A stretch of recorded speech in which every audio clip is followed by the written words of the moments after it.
जय हिंद दोस्तों।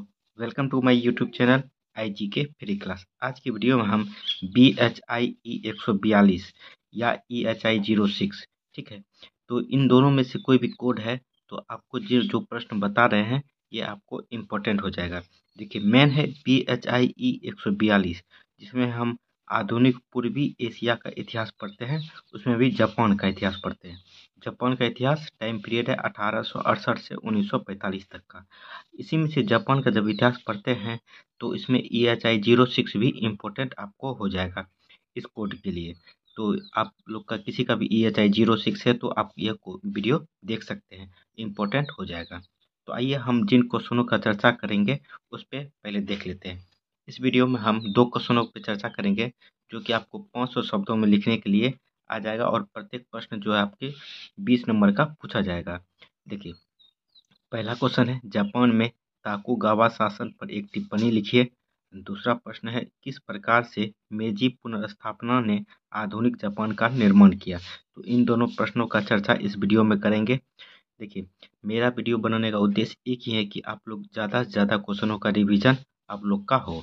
तो इससे आप लोग का एग्ज़ाम नज़दीक आते जा रहा है, तो आप लोग ज़्यादा से ज़्यादा क्वेश्चनों का रिवीजन रहेगा उतना अच्छा रहेगा।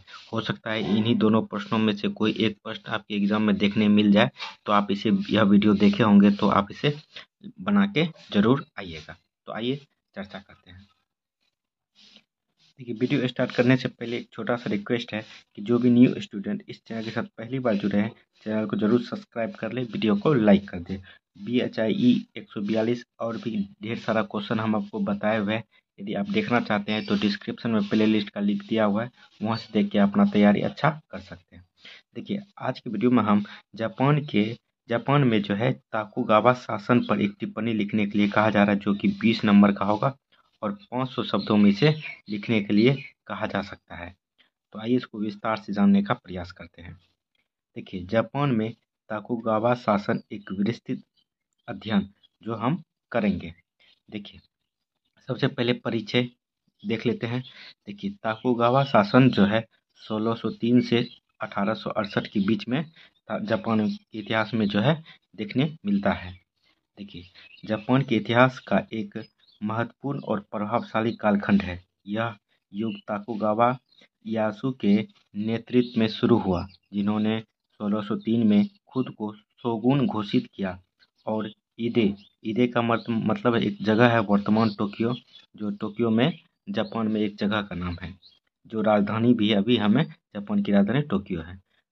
उस टाइम पीछे जो है ईदो कहा जाता था जापान को, में अपनी राजधानी स्थापित की। इस शासन ने लगभग 265 वर्षों तक जापान में राजनीतिक स्थिरता, सांस्कृतिक विकास और आर्थिक समृद्धि का मार्ग प्रशस्त किया। कौन? ताकुगावा शासन। देखिए, अब देखते हैं राजनीतिक संरचना। देखिए, ताकुगावा शासन के दौरान जापान की राजनीतिक संरचना को सख्ती से नियंत्रित किया गया था। शोगुन ने सीधे तौर पर साम्राज्य की बागडोर संभाली, जबकि सम्राट और उनकी अदालत क्योटो में रहते थे और उनके पास कोई वास्तविक शक्ति नहीं थी। शोगुन ने देश के सभी सैन्य, प्रशासनिक और न्यायिक मामलों का नियंत्रण अपने हाथ में रखा। कौन? शोगुन। शासन का प्रमुख सिद्धांत बकुफू था, जिसका अर्थ है तंबू सरकार। तो बकुफू का अर्थ होता है तंबू सरकार। यह प्रणाली सामंती प्रणाली पर आधारित थी, जिसमें विभिन्न क्षेत्रों में दाइमियों मतलब स्थानीय प्रभु जो होते थे, स्थानीय शासन, उसको दाइमियों कहा जाता था, शोगुन के अधीन थे। इन दाइमियों को उनके क्षेत्र के आधार पर विभाजित किया गया था और उन्हें शोगुन के प्रति पूर्ण निष्ठा की प्रतिज्ञा करनी होती थी। इसके साथ ही उन्हें अपने क्षेत्रों में स्थानीय प्रशासन और न्यायिक कार्यों को संभालने की स्वतंत्रता थी, लेकिन शोगुन की निगरानी और नियंत्रण में ये किया करते थे। अब देखते हैं सामाजिक संरचना। देखिए, सामाजिक संरचना में हमें देखने मिलता है कि ताकुगावा शासन की सामाजिक संरचना 4 प्रमुख वर्गों में विभाजित थी। किस में? एक था समुराई, दूसरा किसान, तीसरा शिल्पकार और चौथा जो है था व्यापारी। इस संरचना को शिनोकोशो कहा जाता था। इन चारों संरचना को जो है जापान में जो है इन्हीं ताकुगावा शासन में शिनोकोशो कहा जाता था। आइए इसको एक एक करके समझते हैं कि समुराई का क्या कार्य था, किसान का क्या कार्य था, शिल्पकार का क्या कार्य था, व्यापारी का क्या कार्य था। सबसे पहले समुराई। समुराई वर्ग शासन का सबसे उच्च वर्ग था और शोगुन तथा दाइम्यो के लिए सेवा करते थे। वे प्रशासनिक और सैन्य भूमिकाओं में कार्यरत थे। उनके पास भूमि का स्वामित्व भी था। जिसके पास समुराई के पास किसान। किसान वर्ग समाज का दूसरा महत्वपूर्ण वर्ग था। वे खाद्य उत्पादन के लिए जिम्मेदार थे और समाज के लिए आवश्यक वस्त्र, धान और अन्य कृषि उत्पाद उत्पन्न करते थे। कौन? किसान। तीसरा है शिल्पकार। शिल्पकार वर्ग विभिन्न प्रकार की वस्तुओं के निर्माण के लिए जिम्मेदार था। वे हथियार, वस्त्र और घरेलू सामानों का उत्पादन करते थे। कौन? शिल्पकार। चौथा है व्यापारी। व्यापारी वर्ग सबसे निचले स्तर पर था, लेकिन समय के साथ साथ उनकी आर्थिक शक्ति में वृद्धि हुई और वे समाज में महत्वपूर्ण भूमिका निभाने लगे। कौन? व्यापारी लोग, जो आगे चलकर काफी इम्पोर्टेंट हो जाता है व्यापारी लोग का दशा। अगला पॉइंट है आर्थिक विकास किस तरह से ताकुगावा शासन में दिखने मिलता है। देखिए, ताकुगावा शासन के दौरान जापान ने महत्वपूर्ण आर्थिक विकास किया। शांति और स्थिरता के कारण कृषि उत्पाद में वृद्धि हुई और स्थानीय उद्योगों का विकास हुआ। सामंती प्रणाली के तहत दाइम्यो अपने क्षेत्रों में उत्पादन और व्यापार को प्रोत्साहित करते थे, जिससे स्थानीय अर्थव्यवस्था में सुधार हुआ। इसके अलावा अंतर्राष्ट्रीय व्यापार पर भी ध्यान दिया गया। हालांकि 1630 के दशक में शक्कू नीति के तहत जापान ने अपनी सीमाओं को अधिकांश विदेशी प्रभावों से बंद कर दिया था, लेकिन चीनी, डच और कोरियाई व्यापारियों को सीमित व्यापार की अनुमति थी। यह नीति जापान को विदेशी हस्तक्षेप से बचाने और आंतरिक स्थिरता बनाए रखने में सहायक थी। देखिए, उसके बाद संस्कृति और कला ताकुगावा शासन में किस तरह की थी। देखिए, ताकुगावा युग में संस्कृति और कलात्मक क्षेत्र में भी महत्वपूर्ण प्रगति हुई। इस अवधि में जापानी कला, साहित्य और थिएटर का व्यापक विकास जो है देखने को मिलता है। देखिए, एक था उकुयो ए। उकुयो ए एक प्रमुख कला शैली थी, जिसमें लकड़ी की ब्लॉक प्रिंटिंग का उपयोग करके चित्र बनाए जाते थे। यह शैली हिशिकावा मोरोनोबु और कात्सुशिका होकुसाई जैसे कलाकारों द्वारा प्रचलित की गई थी। दूसरा है कबकू और नो थिएटर। थिएटर के क्षेत्र में कबकू और नो थिएटर का विकास हुआ। ये थिएटर रूपकांपित कहानियों और नाटकीय प्रदर्शनों के माध्यम से जनता का मनोरंजन करते थे। तीसरा है साहित्य। साहित्य के क्षेत्र में मुरासाकी शिकुबु की द टेल ऑफ गेंजी और मकातो उएडा की कविताओं ने प्रमुख स्थान प्राप्त किया। और नेक्स्ट पॉइंट है धार्मिक और दार्शनिक प्रभाव किस तरह से देखने मिलता है ताकुगावा शासन में। आइए देखते हैं उसको भी।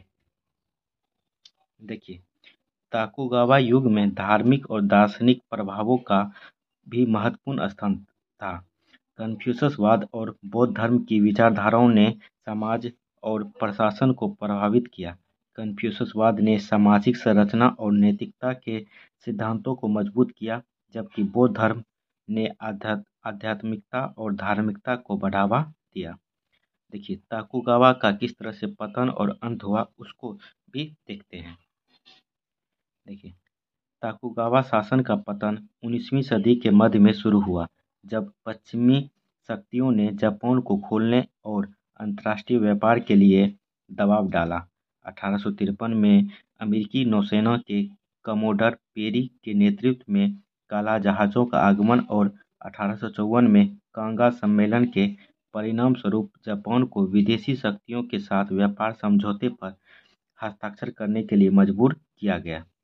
इस घटनाओं के परिणामस्वरूप ताकुगावा शासन की शक्ति में गिरावट आई और 1868 में मोएजी पुनर्स्थापना के साथ यह शासन समाप्त हो गया। सम्राट मोएजी ने सत्ता संभाली और जापान को एक आधुनिक पश्चिमी शैली की राष्ट्रीय में परिवर्तित करने की प्रक्रिया शुरू की। अब निष्कर्ष देखते हैं।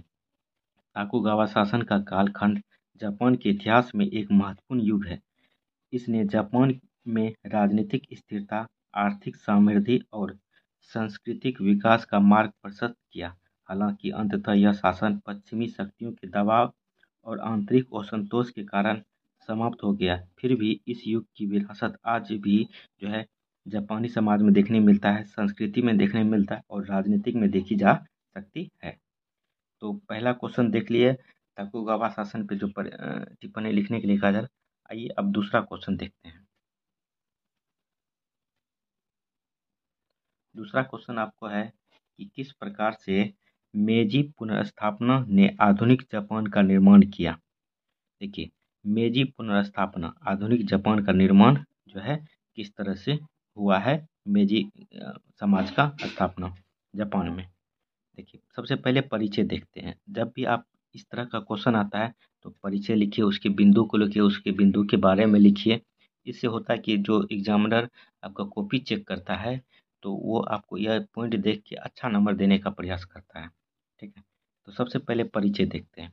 देखिए, मेजी पुनर्स्थापना जो 1868 में शुरू हुई, जापान के इतिहास का एक महत्वपूर्ण मोड़ थी। इस घटना ने जापान को फ्यूडल शोगुनत के युग से निकालकर एक आधुनिक औद्योगिकृत राष्ट्र बना दिया। इस लेख में हम मेजी पुनर्स्थापना के विभिन्न पहलुओं पर चर्चा करेंगे और यह समझने का प्रयास करेंगे कि कैसे इसने आधुनिक जापान का निर्माण किया। सबसे पहले ऐतिहासिक पृष्ठभूमि देखते हैं मेजी का। मेजी पुनर्स्थापना से पहले जापान एक बंद समाज था, जो पहला क्वेश्चन में हम देखे थे, जिसमें टोकुगावा शोगुनत का शासन था। टोकुगावा या टोकुगावा भी बोल सकते हैं, तोकुगावा भी, ठीक है, दोनों एक ही है। यह युग एडो पीरियड के नाम से जाना जाता है, जो 1603 से 1868 तक चला।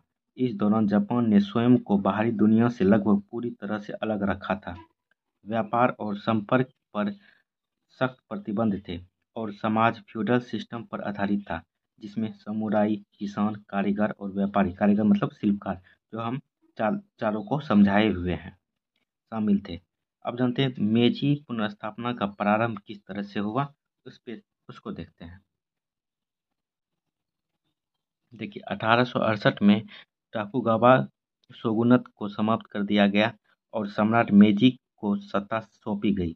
इस परिवर्तन को मेजी ईसन के नाम से जाना जाता है, जिसका अर्थ है मेजी पुनर्स्थापना। इसका मुख्य उद्देश्य जापान को एक मजबूत और आधुनिक राष्ट्र बनाना था, जो पश्चिमी देशों के साथ प्रतिस्पर्धा कर सके। देखिए, राजनीतिक सुधार किस तरह से हुआ मेजी मेजी पुनर्स्थापना से। देखिए, मेजी पुनर्स्थापना के तहत सबसे पहले राजनीतिक सुधार किए गए। शोगुनत की समाप्ति के बाद केंद्रीय सरकार की स्थापना की गई, जिसमें सम्राट का शासन था। 1889 में जापान का पहला संविधान लागू किया गया, जिसने एक संवैधानिक राजशाही की स्थापना की। इस संविधान के तहत सम्राट को सर्वोच्च अधिकारी दिया गया, लेकिन एक निर्वाचित संसद यानी डाइट भी बनाई गई, जिसने विधायी शक्तियां संभाली। फिर देखते हैं आर्थिक सुधार किस तरह से हुआ। मेजी पुनर्स्थापना के दौरान जापान ने अपनी अर्थव्यवस्था को भी आधुनिक बनाने का प्रयास किया।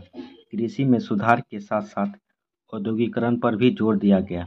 सरकारी सहायता से नए कारखाने स्थापित किए गए और रेलवे, टेलीग्राफ और सड़कों का निर्माण किया गया।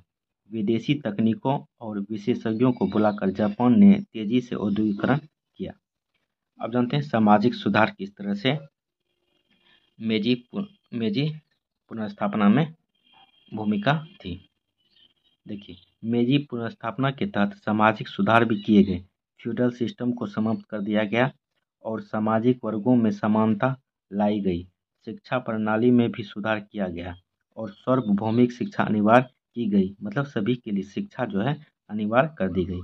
पश्चिमी विचारधाराओं और संस्कृतियों को अपनाया गया, जिससे समाज में एक नई जागरूकता और गतिशीलता आई। अब जानते हैं सैन्य सुधार। मेजी पुनर्स्थापना के दौरान जापान ने अपनी सैन्य शक्ति को भी मजबूत किया। पश्चिमी देशों की तर्ज पर एक आधुनिक सेना और नौसेना का गठन किया गया। 1873 में अनिवार्य सैन्य सेवा लागू की गई, जिससे हर नागरिक को सैन्य प्रशिक्षण प्राप्त करना आवश्यक हो गया। इसने जापान को एक मजबूत सैन्य शक्ति बना दिया, जिसने आगे चलकर उसे एशिया में एक प्रमुख शक्ति के रूप में उभरने में मदद मिली या मदद की। अब जानते हैं शिक्षा और विज्ञान क्या भूमिका थी मेजी पुनर्स्थापना में। मेजी पुनर्स्थापना के तहत शिक्षा और विज्ञान पर विशेष ध्यान दिया गया। विदेशी शिक्षकों और विशेषज्ञों को बुलाकर जापान ने अपनी शिक्षा प्रणाली को आधुनिक बनाया। विश्वविद्यालयों और शोध संस्थानों की स्थापना की गई, जहां विज्ञान, तकनीक और इंजीनियरिंग पर जोर दिया गया। इसने जापान को तकनीकी उन्नति और नवाचार में अग्रणी बनाया। अब जानते हैं सांस्कृतिक परिवर्तन। मेजी पुनर्स्थापना के दौरान जापान ने अपनी पारंपरिक संस्कृति और पश्चिमी संस्कृति के बीच संतुलन स्थापित करने का प्रयास किया। पारंपरिक कलाओं और संस्कृतियों को संरक्षित किया गया, जबकि पश्चिमी संगीत, नृत्य, फैशन और साहित्य को भी अपनाया गया। इस सांस्कृतिक संयोजन ने जापान को एक अनूठी पहचान दी। आइए आगे देखते हैं। अब जानते हैं औद्योगिक क्रांति। मेजी पुनर्स्थापना के दौरान जापान में औद्योगिक क्रांति आई। कोयला, स्टील और कपड़ा उद्योग में तेजी आई। जापान ने अपनी उत्पादन क्षमता बढ़ाई और अपने उत्पादों को विदेशी बाजारों में निर्यात करना शुरू किया। इसने जापान की अर्थव्यवस्था को मजबूत किया और उसे एक वैश्विक आर्थिक शक्ति के रूप में उभरने में मदद की। अब जानते हैं अंतर्राष्ट्रीय संबंध किस तरह से था मेजी विकास में। देखिए, मेजी पुनर्स्थापना के दौरान जापान ने अपने अंतर्राष्ट्रीय संबंधों को भी सुधारने का प्रयास किया। पश्चिमी देशों के साथ द्विपक्षीय संधियों को पुनः समीक्षा किया गया और उन्हें बराबरी के आधार पर स्थापित किया गया। जापान ने विदेशों में अपने राजदूत भेजे और विदेश नीति में सक्रिय भागीदारी की। इसने जापान को वैश्विक राजनीति में एक महत्वपूर्ण भूमिका निभाने में सक्षम बनाया। अब जानते हैं जापानी समाज का परिवर्तन किस तरह से हुआ मेजी पुनर्स्थापना से। देखिए, मेजी पुनर्स्थापना ने जापानी समाज को पूरी तरह बदल दिया। पुराने फ्यूडल सिस्टम को समाप्त कर दिया गया और एक आधुनिक लोकतांत्रिक समाज की स्थापना की गई। महिलाएं और पुरुष दोनों को समान अधिकार दिए गए। काफ़ी इम्पोर्टेंट है, महिला और पुरुष को जो है समान अधिकार दिया गया और सामाजिक भेदभाव को समाप्त करने का प्रयास किया गया। अब जानते हैं निष्कर्ष या समापन। मेजी पुनर्स्थापना ने जापान को एक पारंपरिक बंद समाज से एक आधुनिक, खुला और प्रगतिशील राष्ट्र में बदल दिया। इसने जापान को न केवल एशिया में बल्कि पूरे विश्व में एक प्रमुख शक्ति बना दिया। राजनीतिक, आर्थिक, सामाजिक और सांस्कृतिक सुधारों ने जापान को एक नई दिशा दी और उसे आधुनिकता की राह पर अग्रसर किया। मेजी पुनर्स्थापना के बिना आज का जापान वह नहीं होता जो हम आज देखते हैं। तो 2 क्वेश्चन हम देख लिए। दोनों क्वेश्चन यदि आप एक बार में नहीं समझ में आता, 2 बार 3 बार देखिए, तो आपको इन दोनों प्रश्नों में से कोई भी एक प्रश्न आपके एग्जाम में यदि आ गया तो आप इसे बना के ज़रूर आइएगा। मेरा वीडियो बनाने का उद्देश्य एक ही है कि आपको अधिक से अधिक क्वेश्चनों का रिवीजन हो। रिवीजन होने से होता क्या कि इसी में से आपको क्वेश्चन देखने मिल जाएगा मिलता जुलता, तो आप उसे ज़रूर बना के आइएगा। इससे पहले भी हम BHIE 142 का जो है काफ़ी क्वेश्चन बता चुके हैं। यदि आप वो नहीं देखें तो ज़रूर जाके देखें, डिस्क्रिप्शन में प्लेलिस्ट का लिंक दिया हुआ है। आपको कैसा लगा वीडियो कमेंट करके ज़रूर बताएं। चैनल को भी ज़रूर सब्सक्राइब कर दें, वीडियो को लाइक कर दें। चलिए, थैंक यू, जय हिंद।